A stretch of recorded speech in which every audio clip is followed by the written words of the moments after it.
कैसे हो दोस्तों। मैं मोहम्मद नईम शेख। तो आपकी स्क्रीन पे ये हमारे देश की lady finance minister Nirmala Sitharaman, इनका जन्म 18 अगस्त 1959 में हुआ था और इन्होंने एक बहुत ही बड़ा जोक्स बोले। और जोक्स ये है कि ये 2019 से देश की फाइनेंस मिनिस्टर है। अलबत्ता 2022 में इन्हें कर्नाटका से राज्यसभा की सीट मिली है, यानी ये राज्यसभा मेंबर बनने से पहले ही देश की फाइनेंस मिनिस्टर बन गए थे और अभी तक बरकरार है।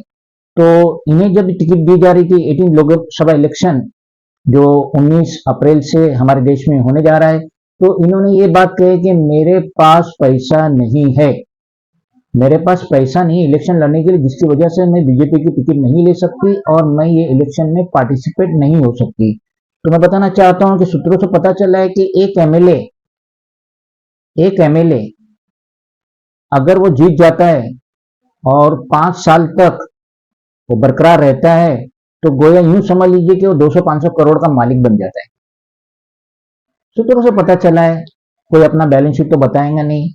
तो ये ज्यादातर ब्लैक मनी है, व्हाइट मनी तो रहेंगी नहीं।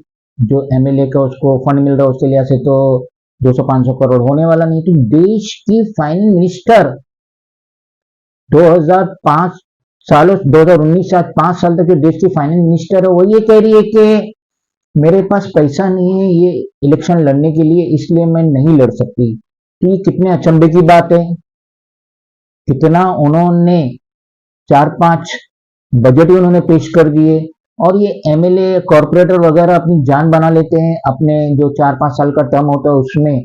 तो ये फाइनेंस मिनिस्ट्री निर्मला सीतारमन, उनका ये कहना है कि मेरे पास इतना भी पैसा नहीं है कि मैं ये इलेक्शन लड़ सकूं, तो मैं तो इससे कतई मुत्तफिक नहीं हूं।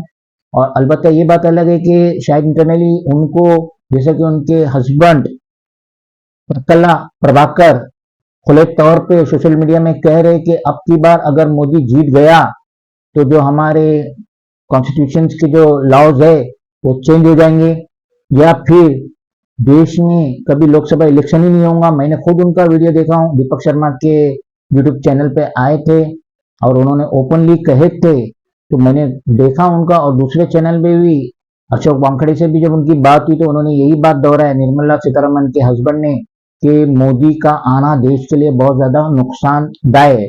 तो शायद उन्होंने अपनी वाइफ को भी समझा दिए होंगे निर्मला सीतारमन को कि मत लड़, क्योंकि अब की बार अगर मोदी जीता तो बहुत सारे कानून में तब्दीली होने वाली है, या one party one country one party आ जाए, या डिक्टेटरशिप आ जाए, या अगला लोकसभा इलेक्शन ना हो, जिसको सुनते हुए निर्मला सीतारमन अब वो ये तो नहीं कह सकती कि मेरी सेहत खराब है मैं नहीं लड़ सकती। तो उन्होंने ये बोल दिया कि मेरे पास पैसा नहीं है, जो कि कतई हो ही नहीं सकता।